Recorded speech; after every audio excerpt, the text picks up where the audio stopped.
Just a quick reminder, if you haven't listened to the previous episode, make sure you do, since up next, that story will be part of this episode's conversation. All right, enjoy the show. Here on Counting on Us, I get the opportunity to share the stories of those who have found the hope to push forward and overcome the challenges of their lives, like gaining independence, building a family, and healing from trauma. But how universal are their stories, and what are the threads that connect them with other ACH clients? And what does ACH's team of caregivers and professionals really want you to take away from their stories? I get help unpacking these questions from the members of the community ACH serves and directly from those whose mission it is to help them. On today's episode, my conversation with Peaches Smith and Dionne Robertson about a recent story shared on the podcast. I'm Daniel Treviño, and you're listening to Counting on Us, a podcast presented by ACH Child and Family Services.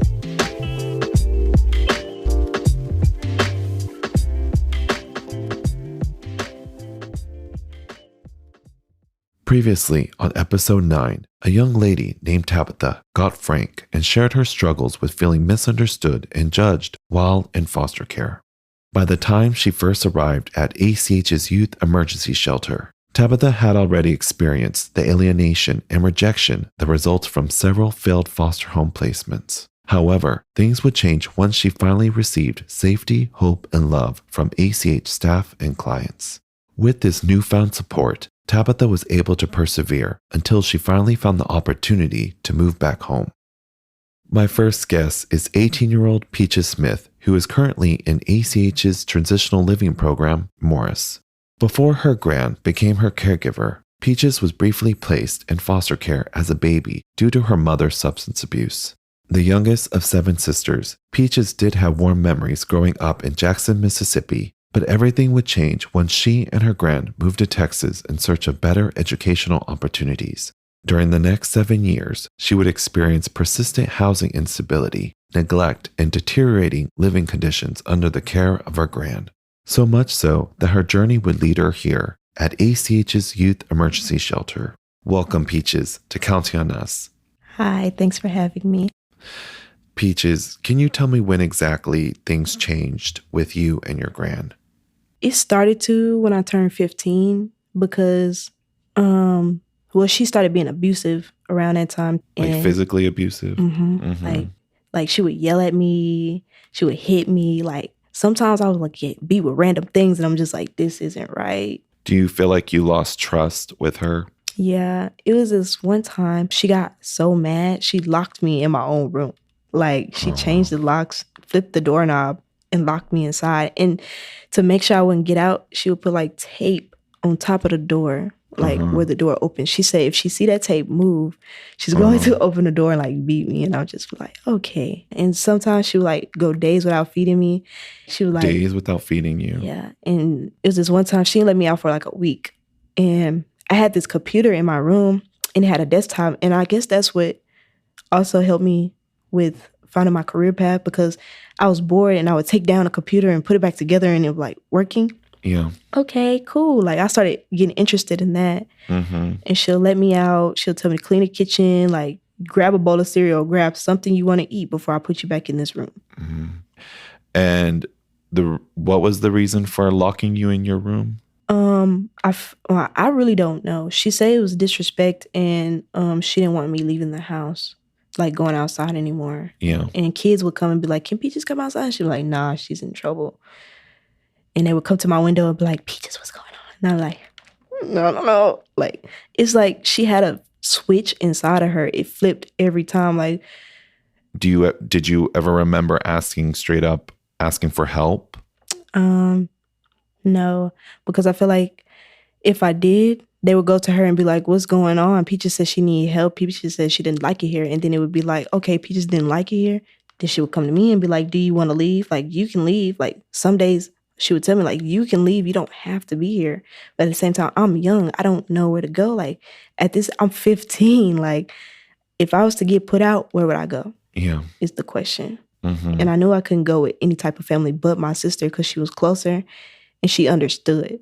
My other family would be like, you got to go back. Like, they wouldn't be able to. But I'm glad my sister did. Yeah, thankfully, your sister would eventually come and take you to live with her for some time, but that wouldn't last because one day after school, she dropped you off at ACH's youth emergency shelter. Can you tell me more about that day? I didn't know I was leaving, which was crazy. I remember turning a corner and I seen her and I was like, why is she here? Like, she's here too early. Like, it's not 5 yet. And she came to me and she was like, come on. But I got in the car and she was just like, I can't do it anymore. Like, I've been taking care of you and it's just beginning to be too much. So I'm taking you to the shelter. And it was just like, I was so shocked. Like, she was just like, you're going to the shelter. And that's all I heard. And she just kept talking, but I didn't hear that. The only thing I heard was you're going to the shelter and everything else was blocked off. I'm like, what am I going to do? Like, that same day she picked you up after school, she dropped you off at the shelter. Same day.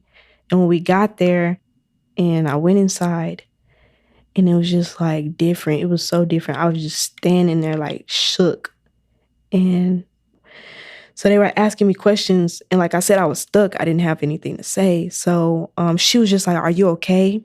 And I would just sit there and look like I didn't have an attitude, but I was just like, you're in shock. Yeah, like, what's going on? Like, I do not know where I'm at right now, but I know, like, I'm on a different side of town. How long did you stay in the shelter? For the whole 3 months. There's 3 months. Okay. And so no one in your family decided to bring you in, right? So once that became clear, you entered foster care. Did they find you a placement? I knew about places because it was this one girl, we would share a room, and she told me about this one place called Morris. And she was like, I'm going to Morris. Like, it's going to be so great. They let me have my phone. Like, I get to have a job and do all this. That's ACH's other program. Yeah. And so I'm like, okay, Morris sounds like a great home. Boom. I was stuck on Morris. Like, they would tell me, like, do you know anywhere you would go? And like I said, this was new to me. So I was like, Morris. Like, I was so stuck on Morris.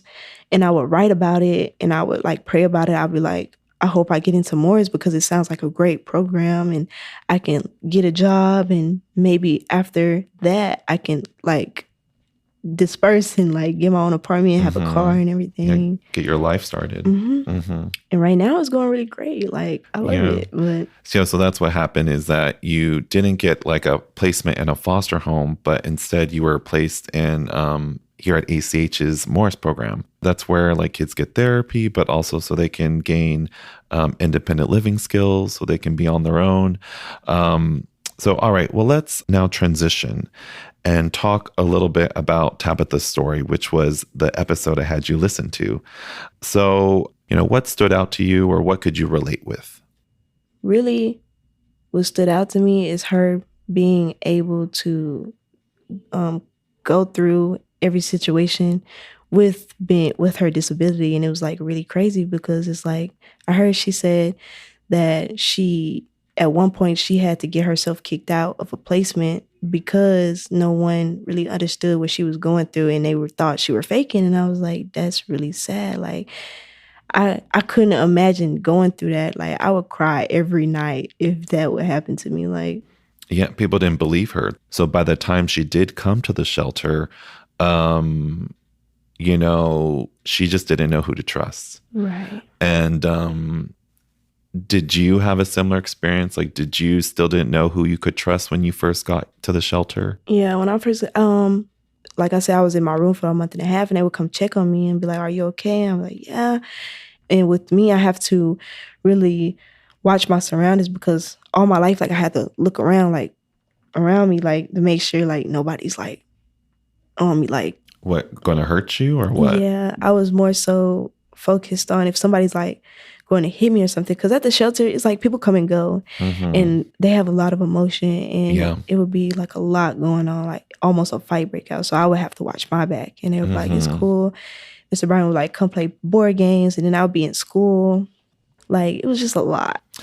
When Tabitha was in the shelter, I feel like one of the key moments of that episode is the moment that she realized that family reunification wasn't an option for her. Like she wasn't going to go back with her family because that's something that she really wanted. Do you remember that moment when it became clear that you weren't going to go back with your family? So Miss Erica, she tried to get in touch with my grand, my auntie, my other sisters. Like, I guess they could look everybody up. So they was trying to call everybody, and they would come and tell me, like, hey, they're not answering. Who do you think else is going to answer? And I was like, you can't get in touch with my grand. Like, she answers the phone for anybody. Like, that's crazy. And then it just hit me like, yeah, I'm going to have to figure out what I'm going to do next because nobody's going to be there. I don't have anything. Like, I had to figure out something really, really fast. Yeah. Yeah. Tabitha said she had a breakdown, like a mental breakdown. But it was kind of also beautiful because at that moment when she's having this crisis, all the kids came around her and they just started hugging her, and the staff were there too. And it made her realize that that yes, family, like she's not going back with her family, but yes, people do like me. And these are people I just met. Did you have a similar experience like about the people you met here at ACH, whether it's the clients or the staff? Like I said, my guard was always up. So it was this one time I had wrote about the whole situation. I just started crying, like, and I didn't want to cry because I was just like, I'm in here. I'm not going to cry. Like, I have to figure something out. It's just like fight or flight. So I walked back out and I had to ask to, like, you have to ask to use the washer and dryer. So I went up to Mr. Bryan right after the situation. Like, I wiped my eyes. I thought like I had it taken care of. Like, you can't tell I cried just now. And Mr. Bryan was like, are you okay? And then I was like, what are you talking about? Like, I don't know what you're talking about. I need to use the washer and dryer. He was like, I can tell you've been crying. And then I just started busting out crying, and he took me, and it was Miss Melody. And she was like, it's going to be okay. Like, we're going to find you somewhere to go. And I was just like, I couldn't, like, right now I'm going to cry. Like, I know. It was just so much. Well, I think, again, I like that moment because it taught me a lot about what ACH does.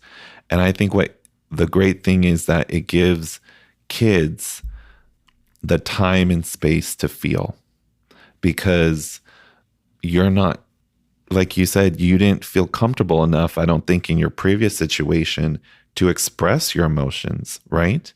Because if you did people get angry with you? I wouldn't say angry. I would say just like, okay, push off. Brush you off. Yeah. Mm-hmm.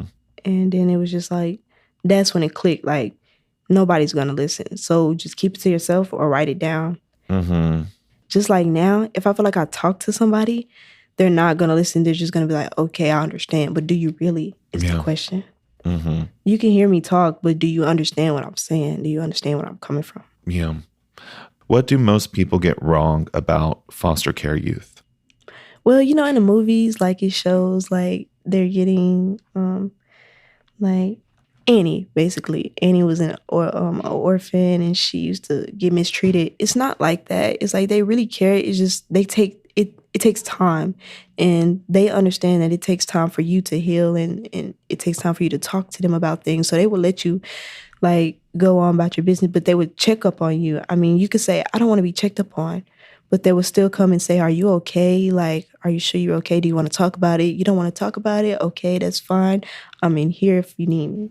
Mm-hmm. And they would come and check up on you and make sure that you're okay. They won't judge you, like, because everybody go through a situation and a tough time. So they understand everything you're going through. Even though they didn't go through the same thing, they understand where you're coming from. The staff here at ACH. Yeah, and they really feel like Miss Melody, I think she cried for me one time. And then I'm just like, why is she crying? Like, but then it was just like, she understands and she feels, because it's just a lot for one person to go through it. And especially since they in and out, they listen to a lot of stories. So that could be lingering on their mind. So they'll try to help you and they'll come to you and ask you, do you need help? Take advantage. Yeah, no, that's true. That the people here at ACH, they genuinely want to help you. And I'm so happy that you got that message and that you're taking advantage of the help and making a change for your life. And I just wish all the success for you. And I want to thank you for speaking with me today. And best of luck. And thanks for having me. We'll be right back. Hi, it's Dr. Wayne Carson from ACH Child and Family Services. I hope you're enjoying the podcast. Here at ACH, we know that the community is counting on us to get it right. So for over 100 years, ACH has remained true to our mission of protecting children and preserving families.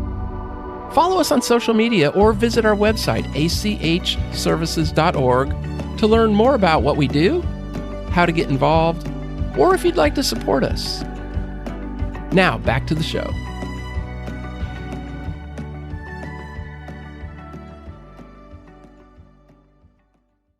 And we're back. I'm here with Dionne Robertson. She works here on ACH's Wedgwood campus, which is where you find several of ACH's residential programs like Morris. Welcome to Counting on Us. Thank you.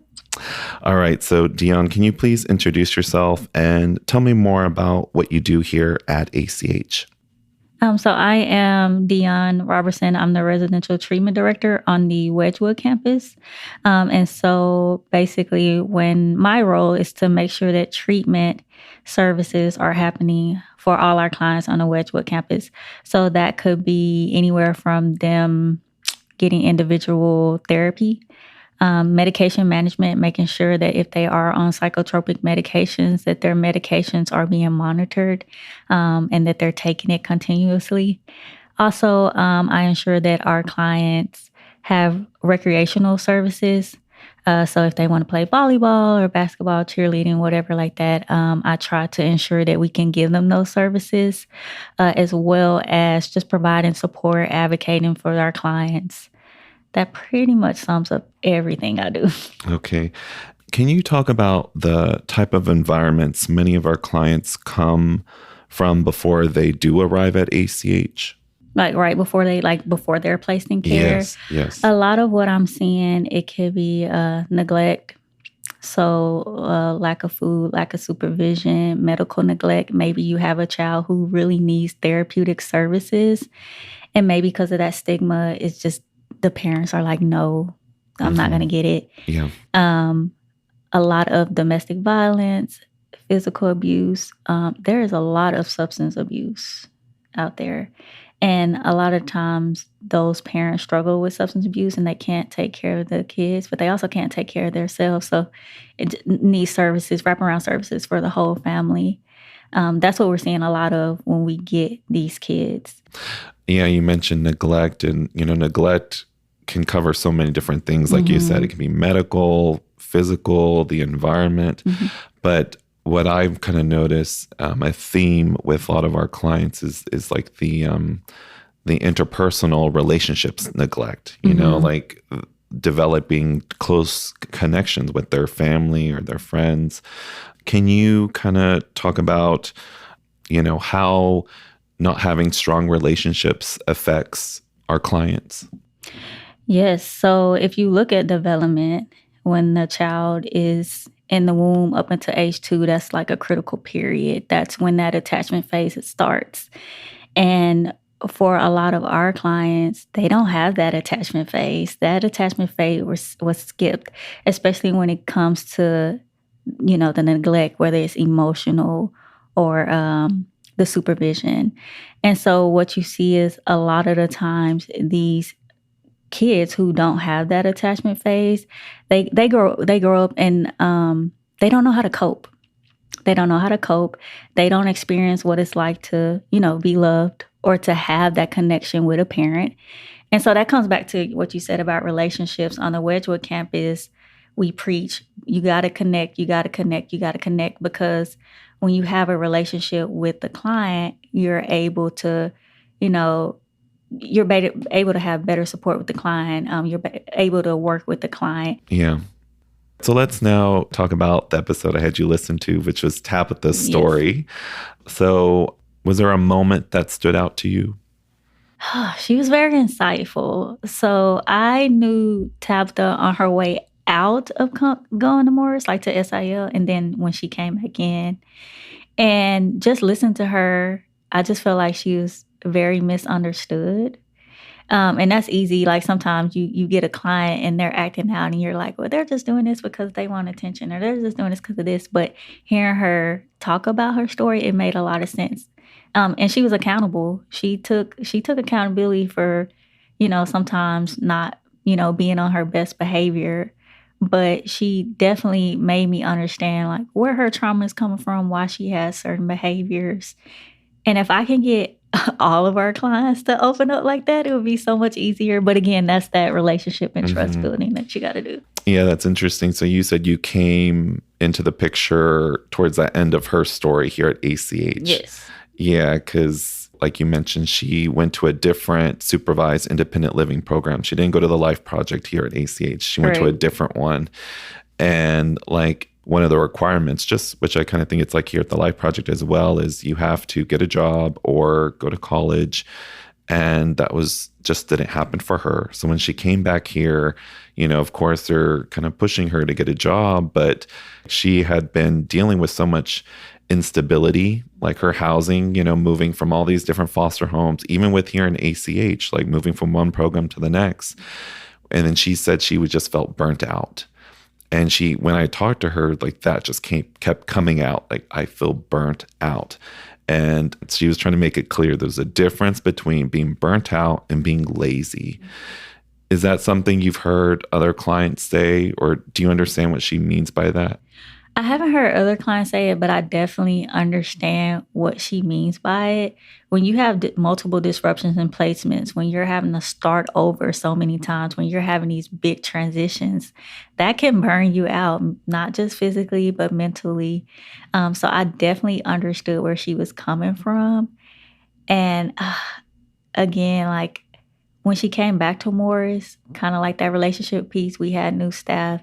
And so she had a hard time building that relationship. And man, I just wish I would have heard her say that in the moment, because then we could have put together a plan for her to help her with that burnout, but also to like encourage her and motivate her to just kind of go out on her own and be independent. But it was very insightful. What other moments in Tabitha's story stuck out to you? When she finally got to live with her mom, and that was like her goal. Yeah. That was, I don't know, that just stood out, that she was like, that's my end goal. That's where I wanted to come. When kids come into care, we think about we're doing the best for them. We're providing them with this safety. We're providing them with stability. But not even realizing that sometimes in the end, these clients want to go back to where they came from. Yeah. And so it kind of makes you think, although we are working in the best interest of the client, if that's something that's the client's end goals, why not start working with the families and including the families? And that way everyone is supported, everyone is advocated for. Yeah, that's family reunification. And that's always a big topic with kids and foster care. But like earlier in her story, when she was at the shelter, she came to the conclusion that family reunification was not going to happen. Even Peaches, that's something that she was able to relate with as well in the shelter. That moment of, okay, none of my family is returning these phone calls. So when it becomes clear that that isn't an option, how do you work with clients to kind of like prepare them for that next chapter in their life? Right. I think that's why I like the Morris program so much, because it is a transitional living program. And not only are we teaching them living skills, but we work towards transition.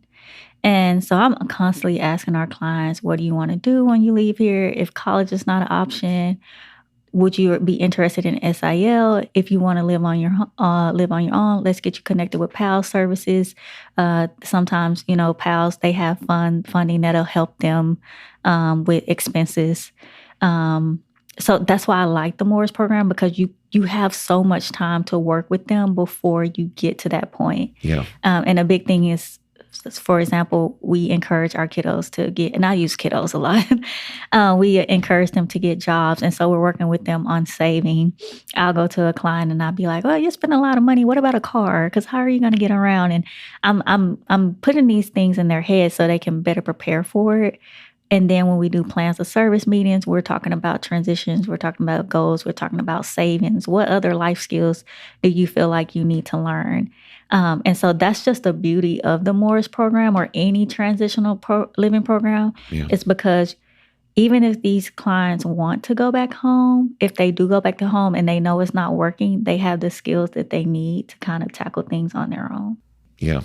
So what do you think we can all learn from both Tabitha's and Peach's story? Wow. I guess that it's important for youth to have a voice. I think we forget that we don't want to speak for the clients.